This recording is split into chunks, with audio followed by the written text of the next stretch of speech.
धारा क्लासेस के YouTube channel पर फिर से स्वागत है आपका। आज हम पढ़ रहे हैं हेपेटाइटिस बी।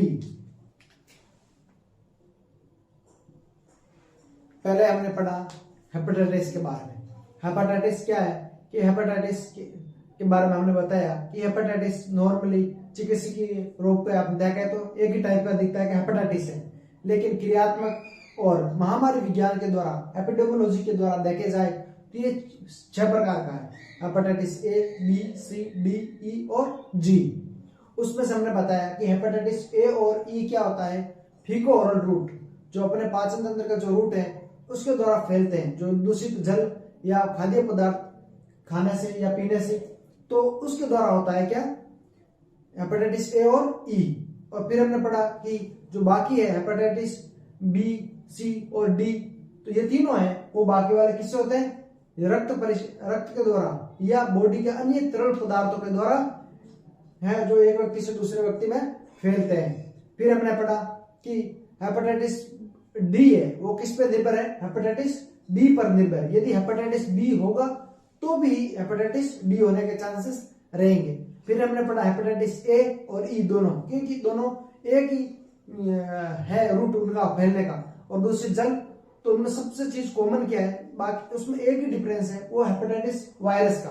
हेपेटाइटिस ए है जो पिकोवेरिडिन फैमिली के एंटेरोवायरस से आता है, और वही हेपेटाइटिस ई है जो है कैलिसी वायरस से आता है। ये डिफरेंस है, बाकी दूषित जल से दोनों होते हैं और दोनों का रूट वही है, दोनों का जो लक्षण है सेम टू सेम है, कोई नहीं है। और उसके अंदर एक थोड़ा हेपेटाइटिस ई के अंदर क्या होता है, लीवर की साइज इनलार्जमेंट होता है और कोमलता होती है। और हेपेटाइटिस ई की खोज है वो चाइना के अंदर 2011 के अंदर हो गई थी, लेकिन विश्व स्तर पर वो उपलब्ध नहीं करवाई गई थी। ये उनमें हमने पढ़ा हेपेटाइटिस ए और ई में। अब हम पढ़ेंगे हेपेटाइटिस बी, सी और डी, तीनों एक साथ में देखेंगे उसमें क्या होता है। अब हेपेटाइटिस बी क्या होता है कि हेपेटाइटिस बी है, इसका रोग कारक क्या है, हेपेटाइटिस बी।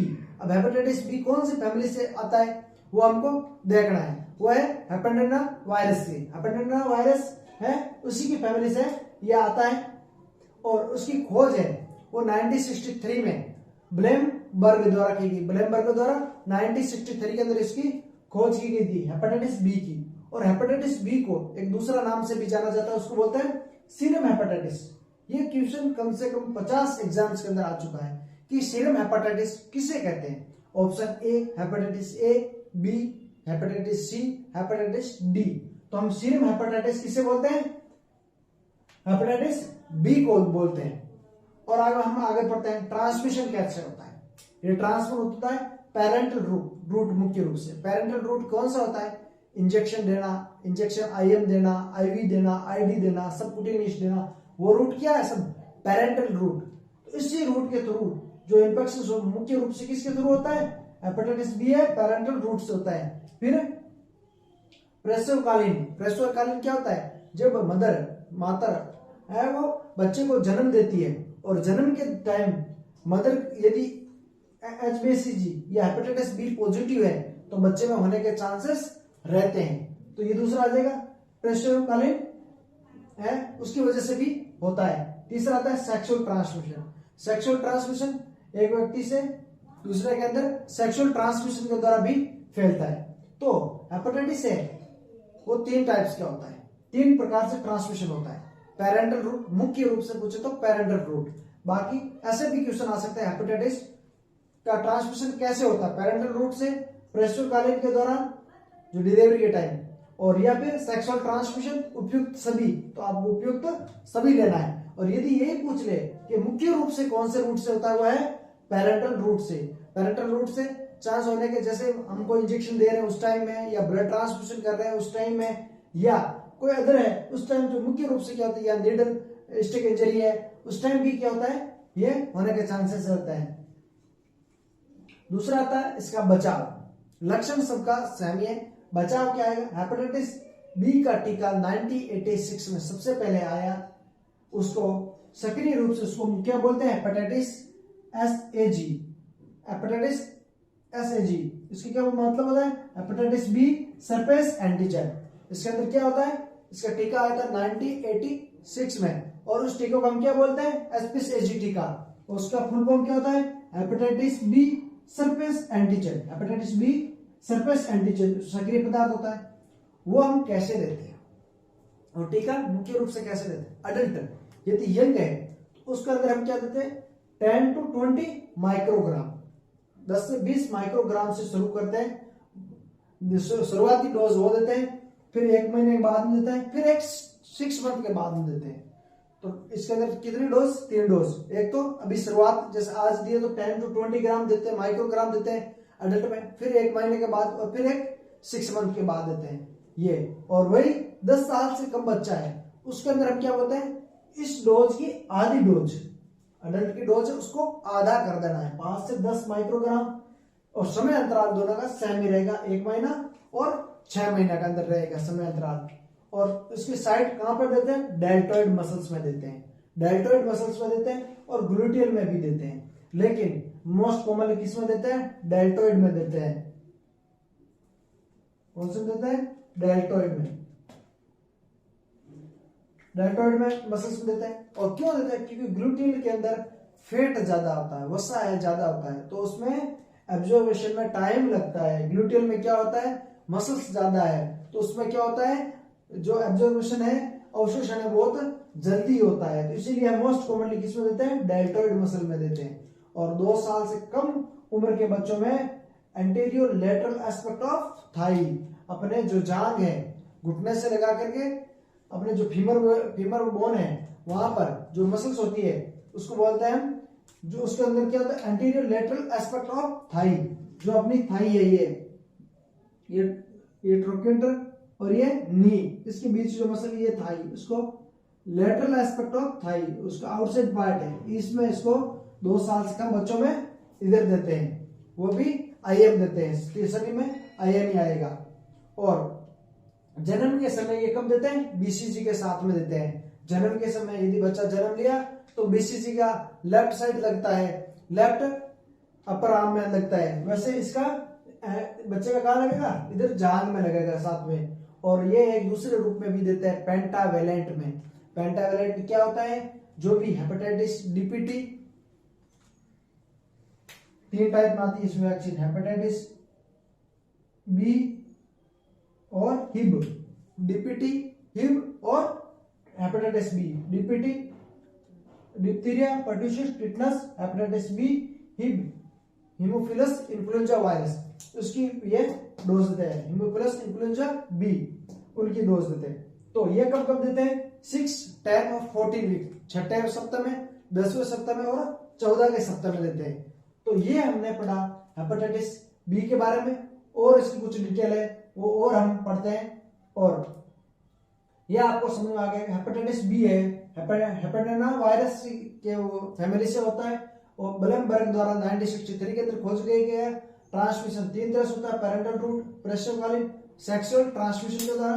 और फिर हेपेटाइटिस बी का टीका आ गया था 1986 में, उसको हम बोलते हैं HBsAg, उसको बोलते हैं हेपेटाइटिस बी सरफेस एंटीजन बोलते हैं, सक्रिय पदार्थ है। अडल्ट में 10 से 20 माइक्रोग्राम देते हैं, और शुरुआत में 1 महीना, फिर 6 महीने में और देते हैं। और 10 वर्ग में उसकी आधी डोज देनी है, 5 से 10 माइक्रोग्राम देते हैं। कहां पर देते हैं, मोस्ट कॉमनली डेल्टॉइड मसल्स में देते हैं। क्यों देते हैं, क्योंकि वहां पर मसल्स ज्यादा होती है। ग्लूटियल में क्या होता है, फेट वसा होता है, तो वहां एब्जॉर्प्शन में टाइम लगता है, अवशोषण में। 2 साल से कम बच्चा है तो उसको हम देते हैं anterior lateral aspect of thigh, जांग में देते हैं, और वही आईएम देते हैं। और जन्म के समय बीसीजी के साथ में देते हैं। और फिर पेंटावेलेंट के क्या, जो पेंटावेलेंट में इनको ही शामिल किया गया, तो डीपीटी, हिब और हेपेटाइटिस बी, इसको 6वें सप्ताह में, 10वें सप्ताह में और 14वें सप्ताह में हम देते हैं। ये अपना हुआ हेपेटाइटिस बी, और इसके कुछ पार्ट है वो हम आगे 30 से 180 दिन होगा।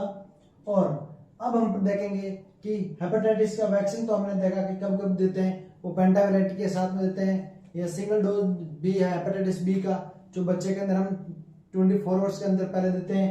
अब हम देखते हैं इंक्यूबेशन पीरियड है 30 से 180 डे तक होता है, सबसे लंबा इसका होता है। पहले के हमने पढ़ा था हेपेटाइटिस ए का कितना होता है, 10 से 50 दिन होता है। हेपेटाइटिस ई का हमने पढ़ा वो होता है 3 से 8 सप्ताह, लगभग 40 दिन बोला था। और इसका कितना होगा, 30 से 180 दिन तक इनका इंक्यूबेशन पीरियड होगा। अब हमने देखते हैं कि अब ये हो गया। अब यदि हेपेटाइटिस HBsAg मतलब हेपेटाइटिस बी से पॉजिटिव पेशेंट है, उसके लिए हम क्या करते हैं, तो उसमें एक आता है हेपेटाइटिस बी इम्यूनोग्लोबिन। पॉजिटिव है उसमें नहीं, पॉजिटिव हुआ उसके तुरंत बाद देते हैं हेपेटाइटिस बी इम्यूनोग्लोबिन देते हैं।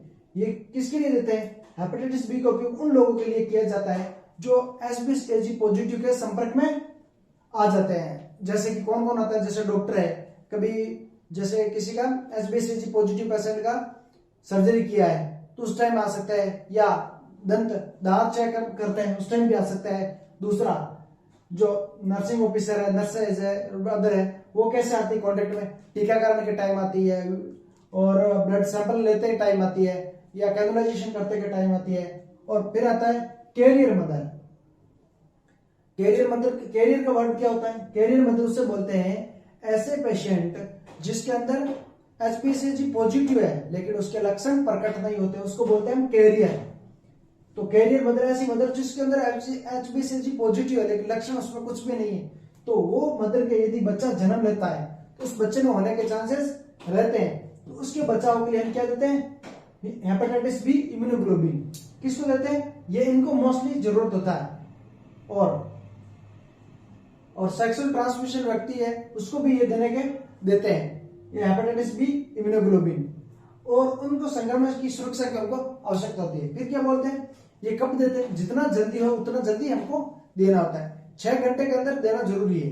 ये आदर्श टाइम है, आइडियल। कैसे, आपको क्वेश्चन आएगा कि हेपेटाइटिस बी इम्यूनोग्लोबिन हम कितने समय के अंदर, कौन से समय के अंदर दे सकते हैं, 6, 8, 10, 12 और 24। तो आपको 6 आवर्स है, 6 घंटे एकदम आदर्श है, तो उसी को हम चूज करना है क्वेश्चन के अंदर। और वैसे हम 48 घंटे के अंदर अंदर दे सकते हैं, 48 घंटे के बाद हम नहीं दे सकते।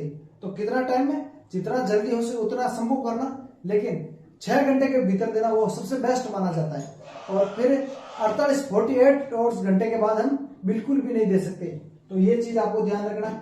ये कब देना है, कि जैसे कि एक नर्सिंग ऑफिसर या नर्सेज है जो ब्लड ड्रॉ करे, उस टाइम क्या उसका नीडल स्टिक इंजरी, मतलब नीडल है वो हाथ को लग गया है, उसकी वजह से चोट लग गई। अब वो व्यक्ति जो HBsAg से पॉजिटिव था और उसी का हमने ड्रॉ किया, उसी का जो नीडल है हमको प्रिक हुआ, तो उस प्रिक होने के बाद के 6 घंटे के भीतर भीतर हमको ये लगाना कंपलसरी होता है, या फिर 48 घंटे से बाद में हम लगाना कोई मतलब नहीं होता है। तो इस प्रकार से हम ये देखते हैं HBsAg पॉजिटिव का। और फिर इसकी डोज कितनी देते हैं, 0.05 से 0.07 ml पर केजी वेट के अनुसार देते हैं। 10 केजी यदि का बेबी है या व्यक्ति है 10 केजी का और माने, तो उसका कितना आएगा 0.7 ml देंगे। और वही अब 10 का है और 20 का आएगा 1.4 ml देंगे। तो इस प्रकार से हम इसको डोज देंगे, कितनी डोज, 2 डोज देते हैं 30 दिन के अंतराल से, 30 दिन के टाइम ड्यूरेशन के डिफरेंस से 2 डोज देते हैं। और HBsAg जो इन्फेंट होता है, बच्चा होता है नवजात, जो इसने अभी जस्ट जन्म लिया है, उसको हम 24 आवर्स के अंदर अंदर हमको ये डोज देना कंपलसरी होता है। हमने आज पढ़ा है हेपेटाइटिस बी। हेपेटाइटिस बी क्या होता है, हेपेटाइना वायरस के फैमिली से हेपेटाइटिस बी वायरस होता है।